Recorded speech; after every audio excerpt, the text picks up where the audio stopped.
اب اسٹیبلشمنٹ نے بڑی محنت سے جو لوگ شامل کیے، جو آپ کو پتہ ہے، آگے میں چل کے آپ کو بتاتا ہوں، انہوں نے فوراً ملاقاتوں پہ پابندی لگا دی کیونکہ انہیں خطرہ ہے کہ وہ نام سامنے آ جائیں گے۔ دوسرا جو رد عمل ظاہر ہے سوشل میڈیا سے آیا خواتین کے حوالے سے، وہ بدلہ بھی لینا تھا، اسی لیے بشرا بی بی پہ دباؤ ڈالا گیا۔ یہ امریکہ برطانیہ کا جو دباؤ ہے، معاملات، یہ بھی کم کروانے کا کہا گیا۔ اسی لیے عمران خان نے علیمہ خان کو کہا، اسٹیٹمنٹ جاری کروائی باقاعدہ نام لے کے کہ ایک colonel Asim Munir army chief کے کہنے پر دھمکی دے رہے ہیں، قید تنہائی میں جو بشرا بی بی کو ڈالا جا رہا ہے کہ خان مجبور ہو جائے، ٹوٹ جائے۔ پھر اس کے بعد علیمہ خان کے بعد نورین خان نے بھی آ کے پیغام بھیجا کہ عمران خان نے کہا ڈیل نہیں ہوگی، چاہے جو مرضی کریں۔ یہ اصل میں معاملہ ہے وائٹ ٹارچر کا۔ میں نے پہلے بھی بتایا، قیدیوں پر نفسیاتی دباؤ، جسمانی مار پیٹ کے بغیر جب اعصاب توڑے جاتے تو ایک ہی پیغام کو بار بار دہرایا جاتا ہے، بار بار سنوایا جاتا ہے تاکہ وہ قبول کرنے پر مجبور ہو جائے۔ باہر کے حالات انہیں جھوٹے بتائے جاتے ہیں، ذہنی اذیت ہو۔ سولٹری کنفائنر قید تنہائی میں انسان ویسے ہی ذہنی طور پر ٹوٹ جاتے ہیں، پھر کبھی تیز روشنی، کبھی کم روشنی، کبھی اندھیرا، کبھی خاندان سے رابطے توڑنا۔ اقوام متحدہ نے اسے غیر انسانی سلوک قرار دیا۔ اوریا مقبول جان صاحب کے بھی میں دیکھ رہا تھا ٹویٹ کہ جیل میں ایک کیسٹ بار بار چلائی جاتی تھی کہ قرآن کی آیات ہاتھ پیر کاٹنے کی۔ اب قرآن کی آیات کیوں سنائی جاتی تھی یہ والی؟ اوریا صاحب نے کہا کہ قرآن کے ساتھ اصل میں انہوں نے ظلم یہ کیا کہ ڈاکو چور اسے اپنے لیے استعمال کرتے رہے آیات کو، اور وہ اسلامی تاریخ آپ دیکھیں تو بالکل وہی ہے۔ یہ بڑے بڑے قرآن کے قاری اور حافظ اہل بیت کے سر کاٹتے رہے۔ اب قرآن آپ کو پتہ ہے پڑھنا صرف ضمانت، اس پر عمل کرنا مین مسئلہ ہے، مین مسئلہ جو یہ سمجھنے کے لیے تیار نہیں۔ اب اسی لیے عمران خان پھر جب پیغام بھیجتا ہے، سخت پیغام بھیجتا ہے، تو اسی لیے کہ خان اس موقع پہ کھڑا ہے، اس تربیت کا حصہ ہے، اور وہ بیانیہ صرف خان کی بہنیں اٹھا سکتی ہیں۔ انتظار پنجوتا نے عمران خان کے پیغامات پہنچائے تو نشان عبرت بنا دیا، باقی سارے خوفزدہ ہو گئے۔ تو یہ جو خان کے ساتھ کر رہے ہیں قید میں تاریخ پڑھا تھا کہ ہر باکردار شخص ڈٹ گیا۔ واقعہ کربلا تو ہمیں پتہ ہے سب کو۔ اس کے بعد بھی دیکھیں عباسی خلفاء نے جو سلسلہ چلایا، امام احمد بن حنبل ہے عباسی خلافت میں، خلیفہ مامون رشید قرآن کا مخلوق ہونے کا عقیدہ نافذ کرنا چاہتا تھا۔ انہوں نے مخالفت کی، کوڑے مارے، قید میں ڈالا، اذیتیں دی، وہ عقیدے سے نہیں ہٹے۔ سلطنت عثمانیہ کا آپ نے نام سنا ہے، سلطان عبدالحمید دوئم، فلسطین میں زمین دینے سے رشوت پہ انکار کیا تھا، اس نے اسے معزول کیا، جلا وطن کیا، لیکن وہ لڑتا رہا آخری دم تک۔ جمال الدین افغانی برطانوی راج کے خلاف یہی معاملہ تھا۔ ٹیپو سلطان سرنگا پٹم کی شہادت سے پہلے، شہید ہونے سے پہلے، انگریزوں نے بہت خریدنے کی کوشش کی، بار بار ڈیل دے کے جاتے، بار بار آفر کرتے تھے، لیکن نہ وہ جھکا نہ بکا۔ اور پھر ڈیل کے دوران ٹیپو سلطان ایک مشہور جملہ کہا تھا کہ شیر کی ایک دن کی زندگی گیدڑ کی 100 سالہ زندگی سے بہتر ہے، کیونکہ بار بار یہ ڈیل لے کر انگریز آتا تھا، پھر اس نے تاریخی جملہ کہا تھا۔ تو مزاحمت کرنے والوں کو دیکھیں اللہ کی طرف سے مدد ملتی ہے، کمزور لوگ بھی جب اللہ مدد کرے تو وہ ڈٹ جاتے ہیں۔ آخری مغل بادشاہ بہادر شاہ ظفر، آپ کو پتہ ہے علامتی بادشاہ تھا، ایک شاعر مزاج، کمزور، انقلابی شاعر نہیں تھا، رومانوی شاعر تھا، زیادہ تر سیاست درباری کرتے تھے۔ یہ آخری مغل بادشاہ تھا لیکن نظریے پہ کھڑا ہو گیا۔ بغاوت ہوئی تو اس وقت 9 مئی کہہ لیں اس وقت کا، برطانوی، لیکن اس میں کچھ افسر مارے گئے تھے۔ تو اس بغاوت کا ذمہ دار اسے ٹھہرا کے دلی پر حملہ کیا جنرل ہڈسن نے، فوجی برطانوی مارے، اور اس کے 2 بیٹے اور 1 پوتے کو اس کے سامنے بے دردی سے قتل کیا، اور اس کے سر بھی لے کر آئے، بلکہ شاہی خاندان بھی باقی سارا مار دیا، جلا وطن کر دیا۔ پھر اب یہ طاقتور حکمران نہیں تھا، شاعر تھا، لیکن ڈٹ گیا۔ اب جو باغی تھے تھوڑے سے، انہوں نے اسے کہا کہ تم ہمارے بادشاہ ہو، عوامی حمایت ملی تھوڑی سی، ساری سلطنت ختم ہوگی، لیکن وہ تھوڑی سی عوام کی حمایت نے اتنا حوصلہ دیا کہ یہ ڈٹ گیا۔ قید خانے میں اس کی آپ کو پتہ ہے جان گئی، لیکن نظریے سے نہیں ہٹا۔ تو حمایت آ جائے عوام کی تو پھر آپ کو پتہ ہے کمزور بھی نظریے پہ ڈٹ جاتے ہیں۔ خان تو طاقتور دلیر آدمی ہے۔ پاکستان کا ماضی 1999 سے آپ دیکھیں، نواز شریف کو جب گرفتار کیا تو عوام کی حمایت نہیں تھی، پارٹی کے لوگوں کی حمایت موجود نہیں تھی وہاں۔ مشرف کے ساتھ سارے معاملات طے ہو چکے تھے۔ نواز شریف بیسیکلی ایک بزدل رہنما تھے، یہ ڈیل کر کے بھاگ گئے سعودی عرب۔ بے نظیر بھٹو بھی 1977 میں مارشل لا لگا، ذوالفقار علی بھٹو کی حکومت ختم ہوئی تو جب گرفتاری ہوئی اس وقت ذوالفقار علی بھٹو کی مقبولیت میں عوامی حمایت تقریباً نہ ہونے کے برابر تھی، کیونکہ جو 77 کے انتخابات تھے وہ جو ذوالفقار علی بھٹو نے کروائے، وہ الیکشن ویسے ہی جیتا تھا، لیکن اس نے دھاندلی اور واردات کر کے 200 میں سے 155 نشستیں چھین گیا۔ پھر نظام مصطفیٰ چلی تحریک، پھر 9 جماعتوں کا اتحاد بنا، اسلامی حکومت کا نعرہ لگا، اور پھر ذوالفقار علی بھٹو کے ہاتھ سے حالات نکل گئے۔ عوام کی حمایت نہیں تھی بالکل بھی، اسی لیے جب مارشل لا لگا، ذوالفقار علی بھٹو کو گرفتار کیا گیا، بعد میں پھانسی لگی، تو وہ رد عمل نہیں آیا جو آنا چاہیے تھا۔ اس میں ایک تو 77 کے انتخابات میں دھاندلی تھی، عوامی غصہ تھا، لوگ مخالف ہو چکے تھے، مذہبی جماعتوں کے جو حامی تھے وہ تو بالکل نام ہی نہیں سننا چاہتے تھے۔ پھر مارشل لا سے انہوں نے خوف بنایا ہوا تھا، کریک ڈاؤن کیے ہوئے تھے، جلسے جلوس بند کیے تھے۔ پیپلز پارٹی کے یا تو گرفتار تھے، یا جلا وطن تھے، یا خاموش تھے۔ پیپلز پارٹی کے اندر بھی اسٹیبلشمنٹ نے وہی کام کیا جو آج پی ٹی آئی کے اندر انہوں نے کیا ہے، لوگوں کو توڑا۔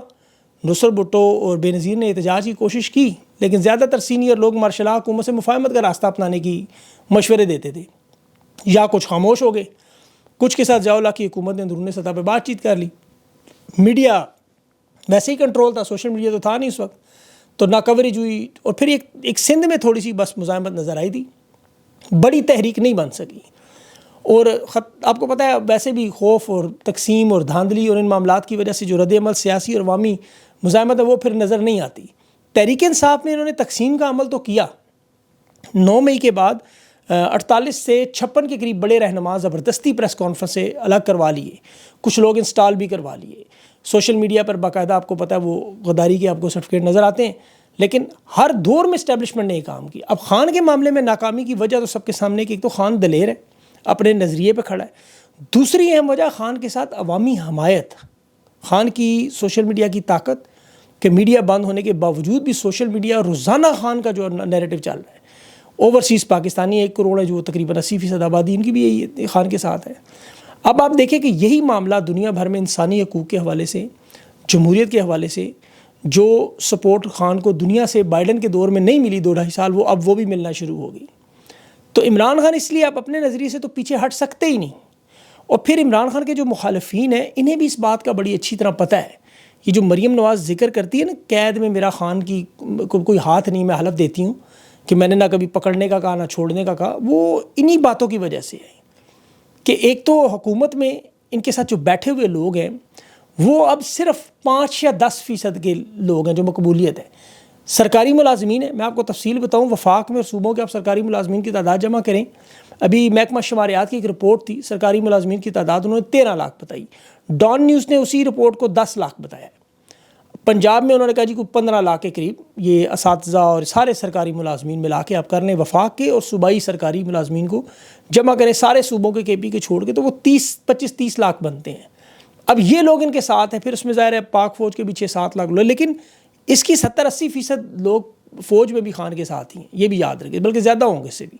تو ٹوٹل یہ 10 لاکھ کے لوگ حکومت کا ساتھ دے رہے ہیں، باقی ان کے ساتھ بندہ کوئی نہیں ہے، یہ یاد رکھیں۔ یا میڈیا کے اب سیٹ رہ گئے ہیں، یہ کوئی 148 کے قریب چھوٹے بڑے صحافی ہیں، اسی طرح اسمبلی میں بھی 200-250-300 جو لوگ ہیں ان کے بس، تو ان سب کے سر پر یہ سارا نظام کھڑا ہوا۔ اور دوسری طرف عمران خان، اس کا ساتھ دینے والے، آگے آنے والی ذرا تاریخ کو آپ ذرا غور سے دیکھیں، ہر منٹ میں پاکستان میں 12 لوگ 18 سال کی عمر پہنچ رہے ہیں، 18,000 لوگوں کے شناختی کارڈ۔ اب آپ اس کو 5 لاکھ سے زائد لوگ جو آپ کہہ لیں مہینے کے، اور اگر آپ نے سال کے نکالنے ہیں تو تقریباً 60 سے 62 لاکھ لوگ 18 سال کی عمر پہنچ رہے ہیں۔ یہ 2022 سے جب سے خان کو نکالا ہے 1 کروڑ 60 لاکھ لوگ اب تک 18 سال کے ہو چکے ہیں۔ اب آپ ذرا دیکھیں کہ کتنی نسلوں میں یہ نفرت جو جا رہی ہے اسٹیبلشمنٹ کے خلاف۔ ابھی ایک اعلیٰ عہدیدار تھے اسٹیبلشمنٹ میں جو بتا رہے تھے کہ اب بھرتی سینٹروں میں اب وہ درخواستیں نہیں آ رہی جس طرح پہلے آتی نہیں، اور استعفوں کا ڈھیر لگا ہوا ہے، لوگ نوکریاں چھوڑنا چاہتے ہیں، استعفے منظور نہیں کیے جا رہے، کیونکہ لوگ اپنی آنکھوں سے یہ ظلم و ستم ہوتا ہوا دیکھ رہے ہیں روزانہ۔ ان کے ماں باپ نے تو ضیاء الحق کا مارشل لا دیکھا ہے، اس میں بھی انہوں نے دیکھا کہ اتنی گرفتاریاں، یہ گھر نہیں ٹوٹے جتنے صرف ایک شہر لاہور میں ہو چکا ہے، 10,000 سے زائد خاندان براہ راست اس کا ظلم کا شکار ہے، اور 1,20,000 سے زیادہ چھاپے پنجاب میں۔ یہی وجہ مریم نواز کو 4 کنال کے پلاٹ میں جلسہ کرنا پڑتا ہے کہ وہ بندے نہیں آتے، اور وہ کہتے ہیں یہ پورا پنجاب ہے۔ اب یا تو انہیں یہ کرنا چاہیے، کسی ایک ادھر ٹک ٹاکر کو بلائیں میدان میں اور ایک جلسہ کروائیں، ان کو اندازہ ہو جائے گا، اس سے بھی بڑا جلسہ وہ ہو جائے گا ان کا۔ لیکن اگر سیاسی جماعتوں سے مقابلہ کر رہے ہیں تو پھر لاہور میں وہ چیف آرگنائزر عالیہ حمزہ PTI، انہیں ایک مینار پاکستان پہ جلسہ کروا دیں، یا پنجاب میں سیالکوٹ میں ریحانہ ڈار صاحبہ کو ایک جلسہ کروا دیں، انہیں اندازہ ہو جائے گا کہاں کھڑے ہیں عوام کی مقبول۔ یہ تو میں آپ کو سارے فگرز دے رہا ہوں، لیکن اب انہیں یہ اندازہ ہو چکا کہ عوام کی مدد سے سیاست میں آنا ان کے لیے ناممکن ہے، یہ ان کی سیاست نہیں اب بن سکتی، یہ اب کبھی الیکشن نہیں جیت سکتے اگلے۔ اب جو لوگ تحریک انصاف چھوڑ کے گئے ہیں ان کی اسٹیبلشمنٹ کے ٹاؤٹ، وہ فیصل واڈا کہہ رہے جی 2 فارورڈ بلاک بنیں گے، ایک بھی نہیں 2 پرانے لوگوں کی شکلیں اور نہیں بھی۔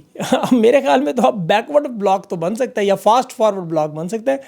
تحریک انصاف میں کوئی خان کے بغیر نام نہیں ہے، وہ نام ہی PTI تحریک انصاف کا ہے، اور تحریک انصاف نام ہے عمران خان کا۔ بہرحال یہ XYZ یہ جتنے بھی گھومتے ہیں ان کو اکٹھا کر کے بھی وہ جوڑ جمع تفریق کر لیں، کچھ نہیں ہوگا۔ تحریک انصاف کے لوگوں کو البتہ سندھ میں حلیم عادل شیخ سے کچھ سیکھنا چاہیے، باقی صوبوں کی نسبتاً وہاں سیاسی سرگرمیاں دیکھیں، روزانہ کی بنیاد پر عوام کو موبلائز کرنے کا کام، یہ کام اب تحریک انصاف کو کرنا ہوگا۔ ان کے 400 کے قریب MNA MPA سینیٹر موجود ہیں جنہیں خان کے نام پر ووٹ ملا، ان لوگوں کو چاہیے عوام میں نکلیں، ہمت پکڑیں۔ دیکھیں ضیاء الحق کے دور کو مارشل کو یا مشرف کے دور کو آج کے دور کے ساتھ موازنہ کریں، ٹھیک ہے فرق ہے، لیکن ان لیڈروں کا بھی اپنے لیڈر کے ساتھ ذرا موازنہ کریں نا، وہ عوام کی جو حمایت تھی اس وقت کی اور آج کی، اسے بھی ذرا موازنہ کریں، پھر انہیں اندازہ ہوگا کہ یہ کھڑے کہاں ہیں، پھر شاید انہیں حوصلہ بھی ملے اور اللہ کی مدد بھی ان کے ساتھ آئے گی۔ قدرت تو ویسے بھی دیکھیں اسٹیبلشمنٹ سے سخت ناراض ہے، ان کی جو ظلم و ستم 26 نومبر قتل عام کے بعد آپ دیکھ لیں کہ لوگ کہہ رہے ہیں 26 سال سے اسلام آباد میں موجود ہیں اور کبھی ایسا نہیں ہوا کہ سردیوں میں بارش نہ ہوئی ہو۔ اللہ نے ان کے اوپر اتنی نحوست ڈالی ہوئی ہے۔ عدلیہ سے آخری خبر، وہ چیف جسٹس ڈوگر صاحب فرما رہے تھے کہ جو مداخلت کرے اسے ٹھوک دیں، ججز کو کہہ رہے تھے، اور دوسرا کہ جی میں اپنی مرضی سے نہیں آیا، مجھے حکومت نے پسند کی ہے، اور کہہ رہے تھے میں چاہتا ہوں وہ ججز میرے ساتھ چلیں اور مداخلت کے خط نہ لکھیں بلکہ ان کو جواب دیں۔ انہوں نے کو بتایا کہ اس طرح کے بیڈ روم میں کیمرے لگے، جس طرح ان کے بہنوئی کو اٹھا کے کرنٹ لگایا، کسی کے بچوں کو اٹھایا، اب وہ کس کو بتائیں جا کے؟ کوئی اپیل آؤٹ آف ٹرن تو لگانے کی کوشش کی نہیں، لیکن یہاں وہ انہیں گلا تھا جی میری حلف برداری کی تقریب میں نہیں آ رہے۔ بھئی آپ ان کا خط پڑھ کے ان کی دادرسی نہیں کرتے ایک جج کی، تو وہ آپ کی تقریب میں کیا ہیں؟ انشاءاللہ اگلے انٹرویو تک کے لیے مجھے اجازت دیں، ویڈیو کافی لمبی ہوگی، اپنا خیال رکھیں، انشاءاللہ اگلے انٹرویو میں تفصیل سے کچھ رہ گئی چیزیں وہ ڈسکس ہو جائیں گی۔ اللہ حافظ۔